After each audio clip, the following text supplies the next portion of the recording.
आज हमारा revision test 1 है, उसके सारे टॉपिक्स हम लोग रिवाइज कर चुके हैं। हमारा एक टॉपिक रिवीजन के लिए रहता है शब्द और पद। कौन बताएगा मुझे क्या पढ़ा था इसमें हमने? शब्द और पद में क्या पढ़ा था हमने? कौन बताएगा? Any idea? एनीबडी?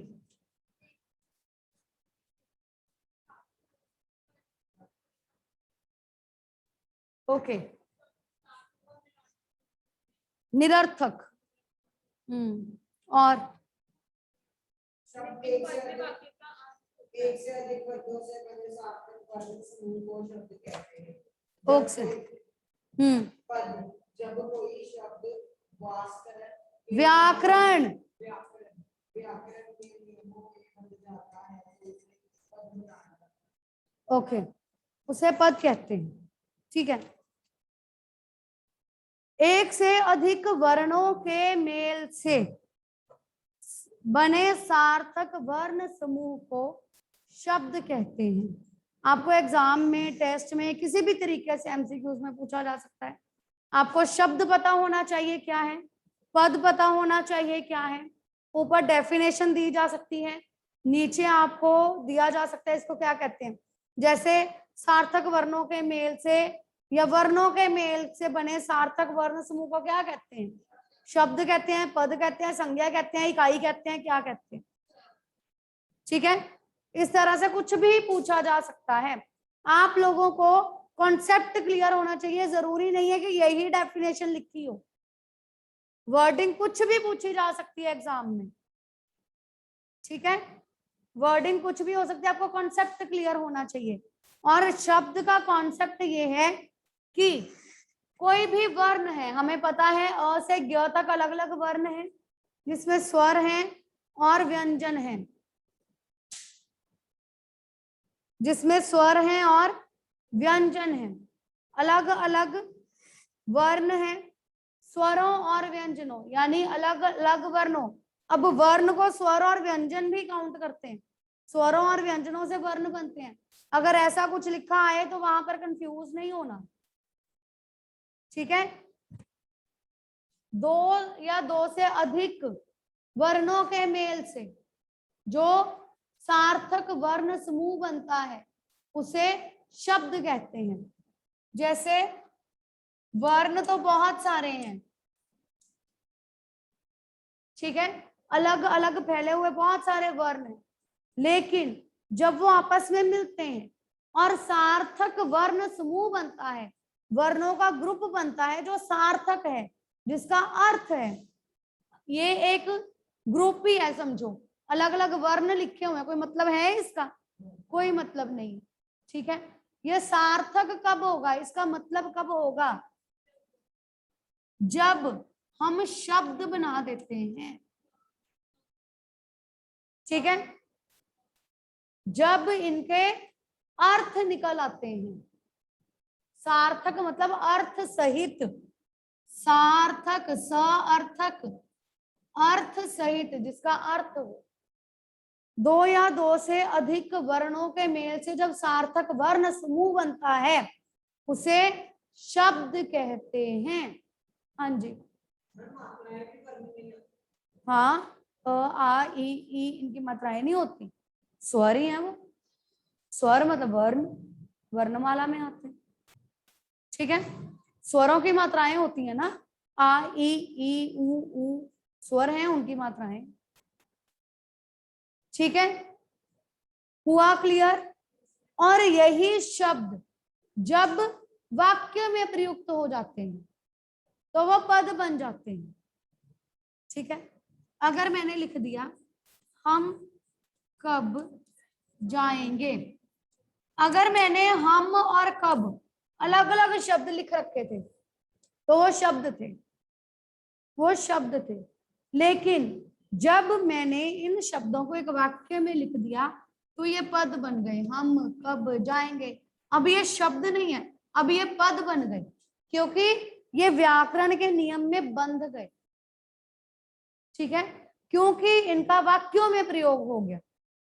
इस बात को भी ध्यान रखेंगे कि जब किसी शब्द का वाक्य में प्रयोग कर दिया जाता है तो वह पद बन जाता है। क्लियर?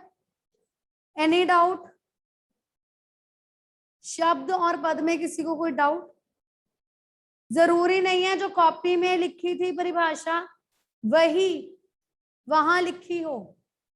आपको कॉन्सेप्ट क्लियर होना चाहिए। इकाई का मतलब होना चाहिए पता। इकाई का मतलब भी वर्ण होता है। इकाई मतलब यूनिट। इकाई, वर्ण, शब्द, पद, सार्थक, समूह, इस तरह के शब्दों का अर्थ पता होना चाहिए कि इनका क्या मतलब है, ताकि अगर आपको कोई भी सेंटेंस आ जाए, कोई भी क्वेश्चन आ जाए तो आप उसको हल कर सकें।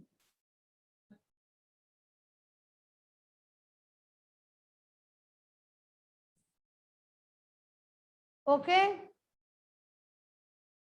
Clear? Any doubt? No? Okay. इसके बाद हमने पढ़ा था शब्द और पद में अंतर। सबसे पहला अंतर हमने क्या किया था?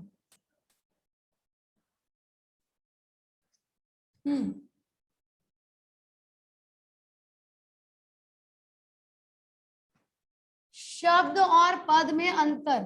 अब ये जो अंतर है, क्योंकि एमसीक्यूज पेपर हैं तो डायरेक्ट तो पूछा नहीं जाएगा कि शब्द और पद में अंतर बताओ। सीधा सीधा क्वेश्चन तो आएगा नहीं, इसमें से भी एमसीक्यूज बनकर आ सकते हैं। माइंड इट, आपको पता होना चाहिए। और जरूरी नहीं है कि इसी में से क्वेश्चन बन के आएगा। आपको शब्द और पद के बारे में पता होना चाहिए, फिर आप अंतर भी लिख सकते हैं, फिर आप प्रश्न को भी हल कर सकते हैं। ओके? क्या अंतर है? शब्द वर्णों की सार्थक और स्वतंत्र इकाई है। वर्णों की सार्थक और do not play with the pen please, whosoever is doing.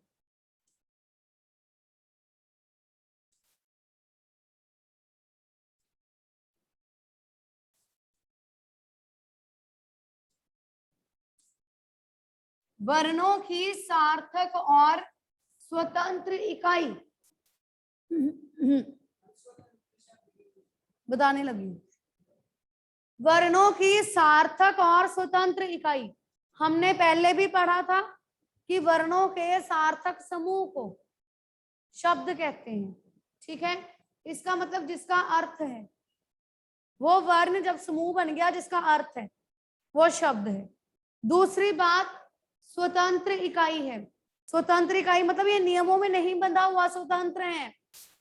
जैसे मैंने वर्ड्स लिखे थे हम और कब, स्वतंत्र हैं, आजाद हैं, कहीं भी इनको हम यूज कर सकते हैं। ठीक है? उसके बाद पद। पद वाक्य में प्रयोग किया गया शब्द है। वाक्य में प्रयोग किया गया शब्द। अब ये स्वतंत्र नहीं है। क्यों नहीं है? क्योंकि हमने पढ़ा था कि ये व्याकरण के नियमों में बंधा हुआ है। पढ़ा था ना? जब कोई शब्द व्याकरण के नियमों में बंध जाता है तो वो पद कहलाता है, या वाक्य में प्रयुक्त हुए शब्द को पद कहते हैं। मतलब कि उसको रूल्स के अकॉर्डिंगली, उसको नियमों में बांध दिया गया तब वो पद बना। ये स्वतंत्र इकाई है, स्वतंत्र है, ये कहीं बंधा हुआ नहीं है। वर्ण बिखरे पड़े हैं, वर्णों से वर्ण बिखरे पड़े हैं, वर्णों से शब्द बने। ठीक है? और शब्द स्वतंत्र हैं, किसी भी वाक्य में हम शब्दों को प्रयोग कर सकते हैं। जब एक वाक्य में शब्दों को प्रयोग कर दिया गया तो वो व्याकरण के नियमों में बंध गए और वो पद बन गए। हैं वो शब्द, लेकिन जब वाक्यों में प्रयोग कर दिए गए तो वो पद बन गए। हाँ जी। पद और पदों से वाक्य बनते हैं। जो शब्द हैं, शब्दों से पद बने क्योंकि वो वाक्य में प्रयोग हो गए, और शब्दों से वाक्य बना। जो वाक्य हैं, वाक्य में पदों का प्रयोग होता है।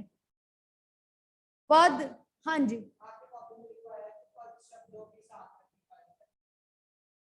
क्या लिखवाया मैंने? नो नो, मैंने नहीं लिखवाया। शब्द लिखवाया, शब्द वर्णों की सार्थक इकाई है। पद तो वाक्य में प्रयोग होते हैं, पदों का प्रयोग वाक्यों में होता है। इसीलिए कहती हूँ योग, रेगुलर क्लासेस और खुद काम, ठीक है? फिर कहीं गड़बड़ नहीं होगी बेटा, इसको नोट कर लो। पद वाक्य में प्रयोग किया गया शब्द है, ठीक है? वर्णों से शब्द बनते हैं, शब्दों से वाक्य बनते हैं, और जब हम शब्दों का प्रयोग वाक्यों में कर देते हैं तो वो शब्द पद कहलाते हैं। Clear? Online students, any doubt? Online वालों को कोई डाउट हो इसमें तो पूछ लो बेटा, नहीं डाउट है तो थंब शो कर दो अगर बैठे हो ऑनलाइन। सिर्फ नवनूर सुन रही है और कोई नहीं सुन रहा। कीर्तिमा, जसप्रीत, बाकी सब गायब। चलिए, इसका आगे का क्या है अंतर? शब्द सार्थक और निरर्थक दोनों होते हैं। शब्द सार्थक और निरर्थक दोनों होते हैं। सार्थक मतलब जिसका कोई अर्थ होता है, निरर्थक मतलब जिसका कोई अर्थ नहीं होता। इसकी मैंने एग्जांपल भी दी थी। जब हम बातचीत करते हैं, हम बोलते हैं तो हम कहते हैं पानी शानी पी लो, है ना? बोलते हैं ना? पानी तो है सार्थक, उसके साथ जो हमने शब्द लगा दिया वो बन गया निरर्थक। है तो वो वर्णों का समूह, है तो वो वर्णों का समूह, लेकिन वो सार्थक नहीं है, उसका कोई अर्थ नहीं है, तो वो शब्द बन गया निरर्थक। ठीक है? और पद क्या है? पद वाक्य में अर्थ का संकेत देता है। वाक्य में अर्थ का संकेत, इसका क्या मतलब है? किसी वाक्य का अर्थ तभी समझ में आता है जब शब्द पदों में बदलते हैं।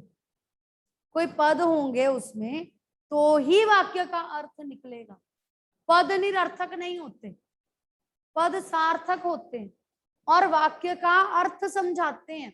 हम जाएंगे, 3 शब्द है, 3 शब्द है। हम जाएंगे, हम कब जाएंगे, 3 शब्द हैं। हम कब जाएंगे, ठीक है?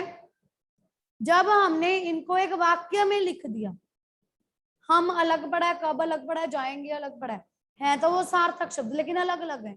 लेकिन जब हमने उनको वाक्य में प्रयोग कर दिया तो उसका एक अर्थ बन गया। हम कब जाएंगे, वाक्य का अर्थ हमें पता चला कि कुछ पूछा जा रहा है। ठीक है? शब्द सार्थक और निरर्थक दोनों होते हैं, लेकिन पद वाक्य में अर्थ का संकेत देते हैं। क्लियर? नेक्स्ट इज, शब्दों का लिंग वचन कारक आदि से संबंध नहीं होता। किसी भी शब्द का लिंग वचन कारक आदि से कोई संबंध नहीं होता। फिर एग्जांपल वही ले रही हूं, हम कब जाएंगे, अलग अलग शब्द पढ़े हैं, किसी का किसी के साथ कहीं कोई लिंक नहीं है। हाँ, व्याकरण के नियमों में नहीं बंधा हुआ, स्वतंत्र है। ठीक है? स्वतंत्र होने के कारण, नियमों में ना बंधे होने के कारण उसका किसी से कोई संबंध नहीं है। लेकिन जब वही शब्द वाक्य में प्रयोग कर दिया गया, वो पद बन गया, तो उसका लिंग वचन कारक आदि के साथ संबंध होता है। हम कब जाएंगे, हम बन गया बहुवचन, जाएंगे क्रिया, ठीक है, अकर्मक क्रिया बन गई। हम कब जाएंगे? अकर्मक क्रिया। आ रही है बात समझ में? क्योंकि शब्द स्वतंत्र हैं, सार्थक निरर्थक दोनों हो सकते हैं, नियमों में नहीं बंधे हुए हैं, इसलिए उनका लिंग वचन कारक आदि के साथ कोई भी संबंध नहीं है। लेकिन जो शब्द जब पद बन जाते हैं, वाक्य में आ जाते हैं, तो उनका लिंग वचन क्रिया कारक आदि के साथ संबंध होता है। क्लियर?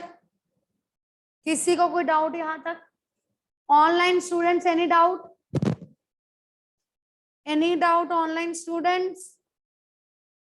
नो? ओके।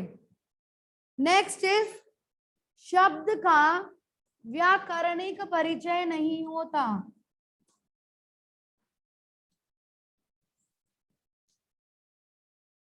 व्याकरणिक परिचय नहीं होता, लेकिन पदों का व्याकरणिक परिचय होता है। इसका क्या मतलब है?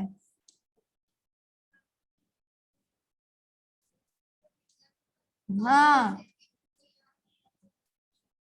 क्योंकि हमें पता है शब्द सार्थक हैं, स्वतंत्र हैं, नियमों में नहीं बंधे हुए हैं, तो इनका कोई व्याकरणिक परिचय नहीं है, इनका लिंग वचन कारक क्रिया के साथ कोई संबंध नहीं है। वही शब्द जब पदों में बदल जाते हैं, कब बदलते हैं? जब वाक्य में प्रयोग होते हैं, तो इन अर्थ का संकेत देते हैं, ये निरर्थक नहीं होते हैं, और इनका व्याकरणिक परिचय भी होता है। व्याकरणिक परिचय कैसे होता है, कब होता है, कोई बताएगा मुझे? जब ये वाक्यों में प्रयोग हो जाते हैं, तो हम इनके लिंग वचन कारक क्रिया आदि सब कुछ के बारे में जानते हैं। ठीक है, एग्जाम में आपको पदों का परिचय भी पूछा जाएगा। पद परिचय हमने पढ़ा था, ठीक है। शब्द यहाँ खत्म हो जाते हैं, लेकिन यहाँ पर आकर आगे पद परिचय चलता है। अब पद परिचय में भी आपको एमसीक्यूज में भी क्वेश्चन पूछे जाएंगे। फॉर एग्जाम्पल,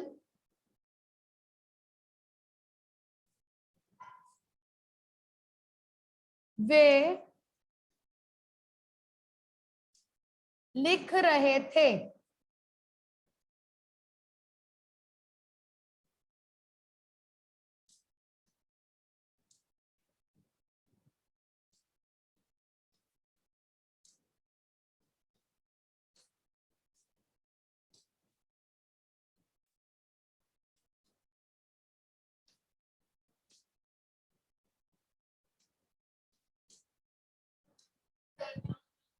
सर्वनाम कुछ नहीं होता, सर्वनाम, ठीक है। वे लिख रहे थे, रेखांकित पद का परिचय बताइए। ठीक है, अब आपको पता है वे संज्ञा भी नहीं है, क्रिया भी नहीं है, विशेषण भी नहीं है, तो सर्वनाम है। ठीक है,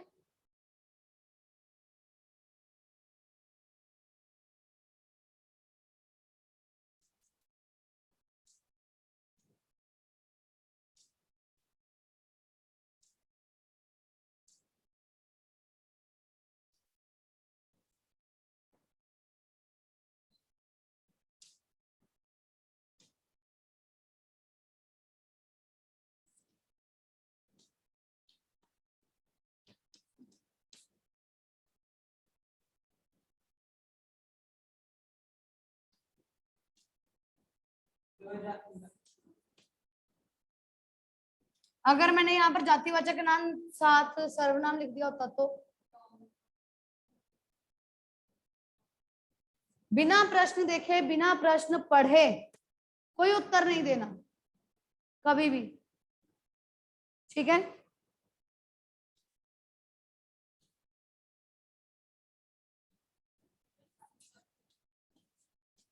बिना प्रश्न पढ़े, बिना प्रश्न देखे कोई उत्तर नहीं देना है। आपके लिए भी ये बात लागू होती है। ठीक है, इसका उत्तर क्या है? जातिवाचक संज्ञा। ऑप्शंस बहुत ध्यान से पढ़नी है, ऑप्शंस गलत भी लिखी होंगी, ऑप्शंस ठीक भी लिखी होंगी, 2 ऑप्शंस भी ठीक होंगी, साथ में लिखा होगा इनमें से कोई नहीं, या लिखा होगा क ख दोनों या उपयुक्त दोनों। तो आपको ऑप्शंस बहुत ध्यान से पढ़नी है। अंडरस्टूड? हर तरह के ऑप्शंस हो सकती हैं। ये गलत, ये तो बिल्कुल ही गलत ऑप्शन है। ये तो चलो फिर भी ठीक लिखा है, संज्ञा होती है, ये विशेषण होता है। ये तो बिल्कुल ही गलत लिखा हुआ है। बिना ध्यान से पढ़े, बिना ध्यान से सोचे आप किसी भी प्रश्न का उत्तर नहीं देंगे, चाहे एमसीक्यूज हैं। एमसीक्यूज हमेशा ज्यादा गड़बड़ करते हैं। I don't know, CBSE must know this thing, मुझे नहीं पता। हाँ जी, मुझे नहीं पता कि इसका क्या रीजन है, क्यों एमसीक्यूज ले रहे हैं, पता नहीं। ठीक है, लेकिन इसके लिए आपको ज्यादा पढ़ना पड़ेगा। ओके, ग्रामर पार्ट पर ज्यादा फोकस करिएगा। राइट, सो ये शब्द और पद हैं। हमारा जो आज टेस्ट है 2 बजे, आप लोगों को पीडीएफ भेजूंगी, जसप्रीत पीडीएफ भेजूंगी। आपने पीडीएफ अटेम्प्ट करके मुझे भेज देनी है, revision test 1, and it is compulsory for everybody, mind it. ठीक है, नेक्स्ट मंडे, हाँ जी 40 मिनट्स, ठीक है, 2:40 तक आप लोगों ने मुझे भेज देनी है पीडीएफ। और नेक्स्ट वीक हम लोग 3 दिन रिवीजन टेस्ट 2 के जो टॉपिक्स हैं वो रिवाइज करेंगे। ठीक है, थैंक यू सो मच बेटा।